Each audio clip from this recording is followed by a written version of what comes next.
अच्छा, पाकिस्तान की जो नजरें हैं वो आर्टिकल 370 से ज्यादा आर्टिकल 35A पर है, क्योंकि आर्टिकल 35A ज्यादा अहमियत का हामिल है। आर्टिकल 370 और 35A है क्या, इस पर जरा बात करते हैं।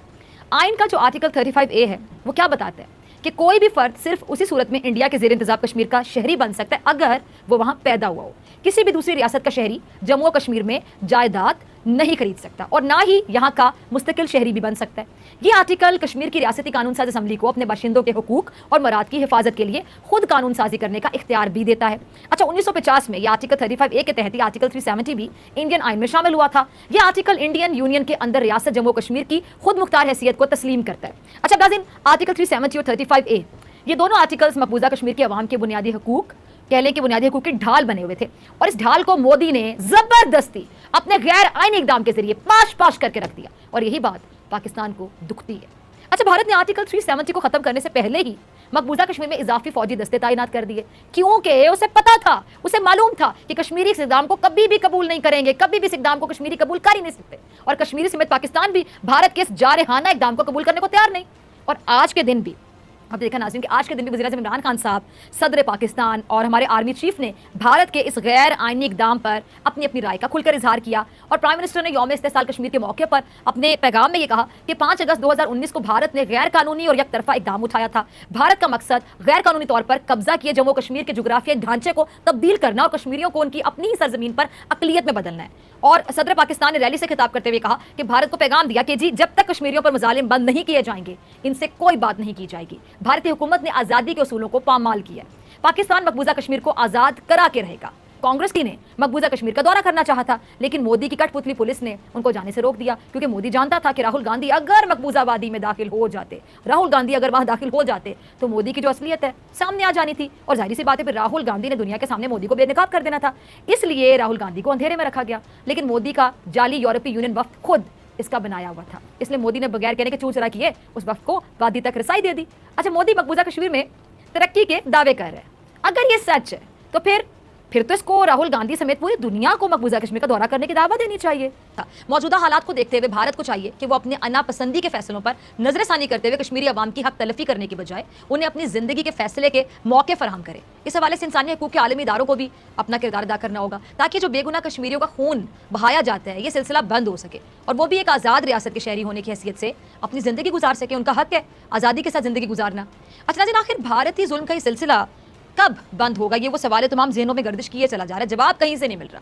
कब हमारे कश्मीरी भाई अपनी मर्जी से सांस ले सकेंगे, ये भी वो सवाल है जिसका जवाब तलाश करना बहुत ज़रूरी है। पर 2 साल मुकम्मल हो चुके हैं, लेकिन सर फिर भी भारत को कोई असर नहीं हो रहा है, दुनिया भी खामोश है, वो खामोश हैं, वो बेबस हैं। शायद उनके जो इनके साथ तिजारत के हवाले से या मईशत के हवाले से जितने भी मुफादात जुड़े हुए हैं, यही वजह है कि मुफादात इंसानियत से ज़्यादा उनको अजीज़ हैं। लेकिन ये जो इन्होंने इंसानी हकूक़ की तंजीमें बनाई हुई हैं, इंसानी हकूक़ के हवाले से जो काम करती हैं, तो फिर उनकी क्रेडिबिलिटी पर मुनीर साहब कितना बड़ा सवाल है कि फिर इनको तंजीमों को ताले लगा देने चाहिए, उन दफातर को बंद कर देना चाहिए जो कि कश्मीर पे इतना जुल्म होता देख के भी खामोश हैं, गूंगे हैं, बहरे हैं, अंधे हैं, कुछ कर नहीं पा रहे हैं।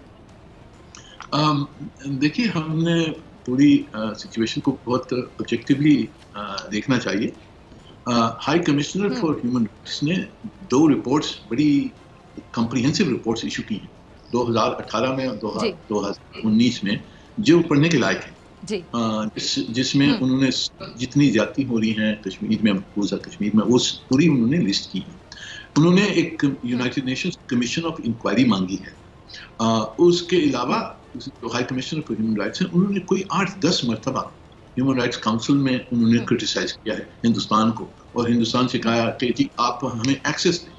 जो 18 स्पेशल रापोर्टर्स हैं ह्यूमन राइट्स कमीशन की, सब चीज़ों पर, right, freedom of association, freedom of speech, torture, extra judicial killings, इन सब चीज़ों पर जो स्पेशल रापोर्टर्स लगाए हुए, उन्होंने 18 स्पेशल रापोर्टर्स ने जमा होकर एक जॉइंट स्टेटमेंट इशू की है 2 मरतबा कि हिंदुस्तान में human rights are in free fall और हमें इजाज़त दें कि हम आके देख सकें और अपने आप को इत्मीनान करें कि जी आप जो कह रहे हैं वो सही है या नहीं सही है, जो हमने रिपोर्ट्स जो सुनी है उसको हम मॉनिटर करना चाहते हैं। हिंदुस्तान उनको एक्सेस नहीं दे रहा, तो हिंदुस्तान के ऊपर जो इदारे हैं उनका भी प्रेशर है।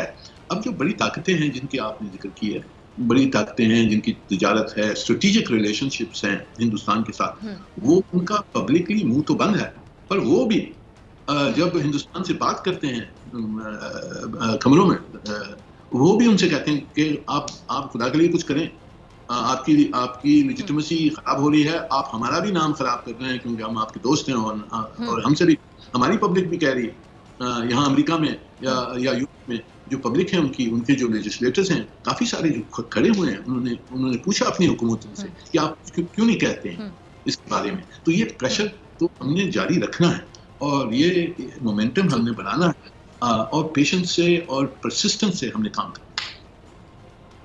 ठीक है मुनीर साहब, ये जो आप कह रहे हैं बंद कमरों में इनके दोस्त भी इनसे सवाल पूछते हैं, इस तरह की बातें होती हैं, ये प्रेशर है उनके ऊपर और ये मोमेंटम जो हमने भी बनाया है, पाकिस्तान का बड़ा किरदार है, वो अपनी जगह पर है और हम तो आवाज़ उठाते रहेंगे। लेकिन आपको लगता है कि इस प्रेशर का कभी असर होगा भारत पर? अनकरीब हम देखेंगे, आप देखते हैं मुस्तबिल करीब में कि कश्मीरी भी खुली फ़ज़ा में सांस ले सकेंगे और वो भी अपनी ज़िंदगी को उस तरह इंजॉय कर सकेंगे जैसे तमाम जो आज़ाद रियासतें वो करती हैं।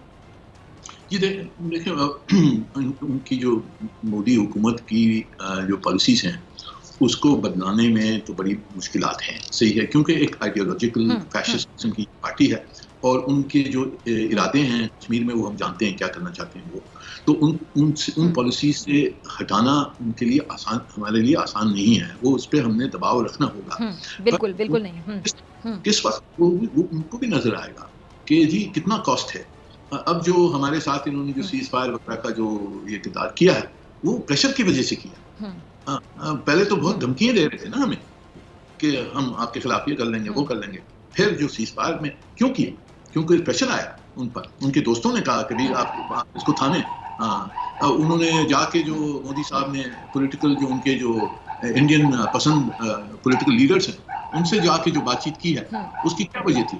क्योंकि प्रेशर आया उनके ऊपर कि जो कोई मसला किस तरह से मसला मकबूजा कश्मीर में कोई नॉर्मल सी ले आए। तो ये बहुत सारी ये टैक्टिक्स जो हैं वो तो कोशिश करेंगे सब।